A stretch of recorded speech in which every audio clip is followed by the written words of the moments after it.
네, 이번에는 보고서 작성을 위한 프레임워크인 피라미드 스트럭처를 좀 살펴보겠습니다. 현장에서 보고서를 쓸 때마다 좀 어려우신 건 어떻게 스토리를 잡아가고 어떻게 논리적인 메시지를 구성할까, 이게 좀 쉽지가 않거든요. 그래서 오늘은 이러한 구조를 가지고 어떻게 메시지를 구성하는지 좀 살펴보도록 하겠습니다. 현장의 사례입니다. 박 팀장님이 야, 김 과장, 신사업 추진 관련 의사결정을 해야 하니 상무님 보고자료 좀 만들어줘봐 라고 말씀하시면 모든 사람들은 공포를 느끼기 시작합니다. 어떻게 메시지를 만들 것인가 쉽지가 않거든요. 그러면 결국 상사는 현장에서 이런 말씀하시죠.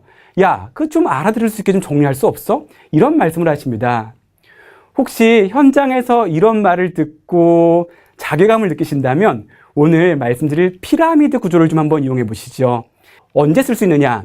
첫 번째, 논리적인 메시지를 만들 때 쓸 수 있습니다. 두 번째, 내 생각의 논리를 한눈에 보여주고 싶을 때 사용할 수 있고요. 세 번째, 내 문서의 스토리를 점검하고 확인할 때 쓸 수 있습니다.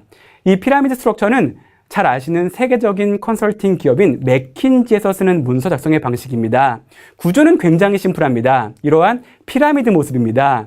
그런데 그 정점에는 상대방의 핵심 질문이 존재합니다. 그리고 결론이 존재하고 가장 밑바탕에는 A와 B와 C라는 이런 근거가 존재합니다. 이러한 피라미드가 논리적이기 위해서는 세 가지의 조건이 필요합니다. 첫 번째로 상사의 질문과 내 결론은 답이 되고 있는가, 즉 질문에 대해서 내 결론이 답이 되는가, 첫 번째 조건입니다.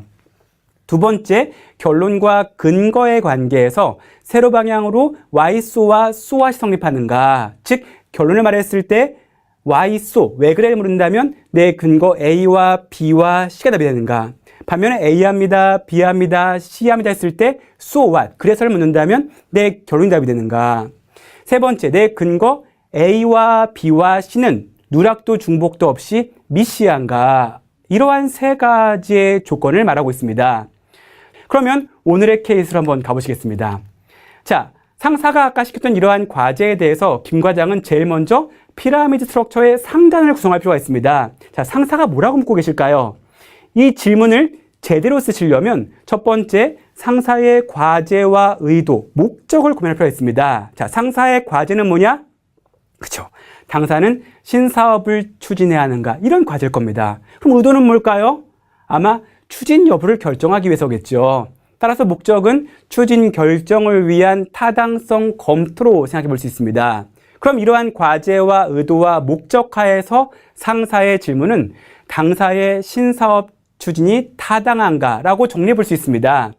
그럼 이러한 과제에 대해서 본문을 어떻게 구성할까요? 자, 이걸 위해서 김 과장은 당연히 팩트를 찾을 필요가 있습니다.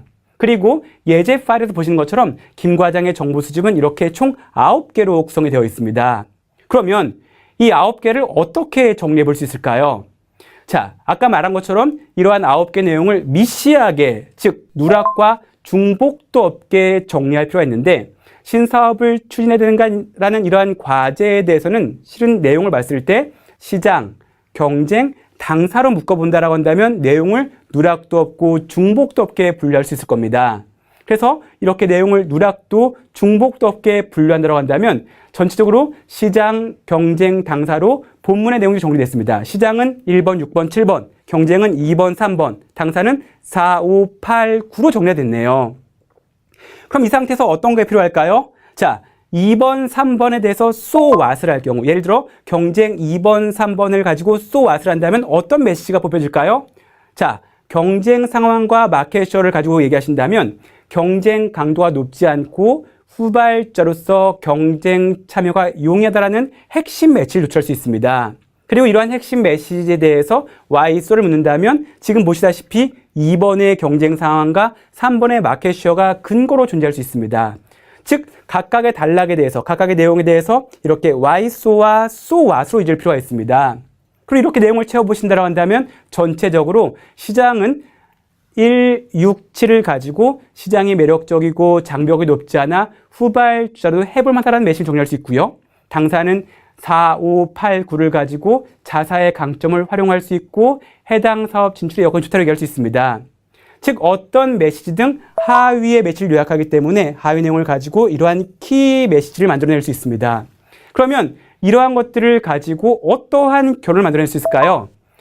시장, 경쟁, 당사를 가지고 결론을 만드신다면 결국 내용들은 시장의 성장성이 좋고 진입이 용이하며 당사 강점을 활용할 수 있기 때문에 추진이 합당합니다라는 메시지를 정리할 수 있습니다. 그리고 이러한 결론 메시지는 보시는 과제에 대해서 충분한 답이 될 수 있습니다.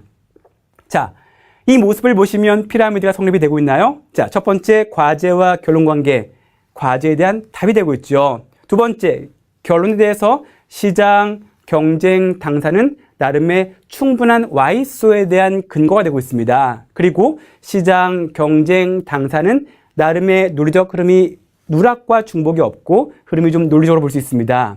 그러면 문서는 뭐냐? 문서는 이러한 내용을 지금 보시는 이러한 틀로 옮겨놓는 것이 문서가 됩니다. 상사의 질문에 대한, 즉 질문은 제목으로 이어지고 그 밑에 결론은 보시는 대괄호로 이어지고 목적과 현재 상황의 내용을 채워넣는 것이 문서가 됩니다. 그럼 한번 같이 살펴볼까요? 자, 앞에서 보셨던 것처럼 과제가 당사의 신사업 추진이 타당한가를 물었기 때문에 이에 대한 문서의 제목은 신먹거리 창출을 위한 이 시장 진입 타당성 검토의 건으로 정리할 수 있습니다. 즉 피라미드의 과제와 제목이 연결되죠. 두 번째, 보시다시피 이러한 아까 했던 결론이 대괄호로 들어가게 됩니다.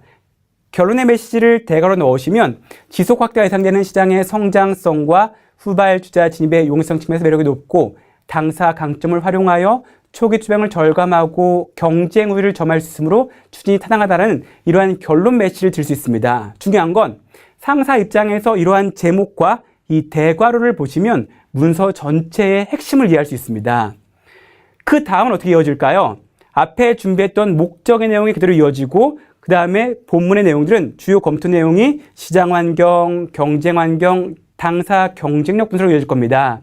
그럼 그런 각각의 단락을 채워갈 때 어떻게 연결될 것인가? 예를 들어 시장입니다. 자, 시장은 1번, 6번, 7번이라는 하위 근거를 가지고 결론 메시지가 시장이 매력적이고 장벽이 높지 않아 후발주로도 행복하다라는 하나의 작은 피라미드로 구성되어 있습니다. 그럼 이 내용을 그대로 연결시키신다고 한다면 시장 환경 분석이라는 작은 소제목 옆에 전체의 요약 메시지가 존재합니다. 그리고 밑에 있는 시장의 1, 6, 7을 가지고 시장의 성장성인 1번과 7번을 묶어 시장의 성장률에 대한 메시지를 주게 했고 6번 내용을 가지고 고객 성향에 대한 메시지를 묶을 수 있습니다. 다시 말하면 이 본문의 한 내용은 피라미드의 하단을 구성하는 한 부분, 시장 부분이 들어와서 그대로 문서의 목차로 됩니다. 그리고 이러한 전체 내용을 문서, 보고서로 옮겨본다고 한다면 보고서의 전체 흐름은 예제판에서 보시는 이러한 하나의 보고서로 정리할 수 있습니다. 중요한 건 눈치 빠른 분은 아시겠지만 앞에 있는 피라미드의 구조와 지금 보시는 이 보고서의 스토리라인이 정확히 매칭이 된다는 겁니다. 즉 현장에서 피라미드를 그리시고 그 내용을 그대로 옮겨놓는 것이 문서의 흐름이 되는 것이고 피라미드가 논리적이고 제대로 구성이 되었다면 굉장히 논리적인 문서의 스토리를 만들어낼 수 있습니다. 정리해 보겠습니다. 현장에서 피라미드를 구성하시면 굉장히 논리적인 문서를 만들 수 있습니다. 그걸 위해서 첫 번째, 우리는 과제를 고민해 듭니다. 즉 나는 어떤 과제에 대한 답을 쓰고 있고 상사의 질문은 무엇인가 이걸 고민해야 문서가 방향을 잃지 않습니다. 두 번째, 나의 결론은 어떠한 근거에 의해서 뒷받침이 되고 있는가 그리고 그 근거는 충분히 논리적인가에 대한 고민이 필요합니다. 이걸 위해서 반드시 팩트와 미시라는 접근이 필요합니다.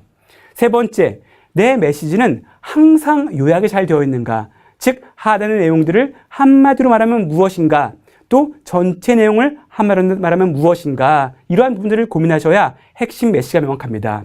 과제, 논리, 요약 이러한 세 가지를 이해하신다면 현장에서 논리적인 보고서를 쉽게 만들어갈 수 있을 겁니다.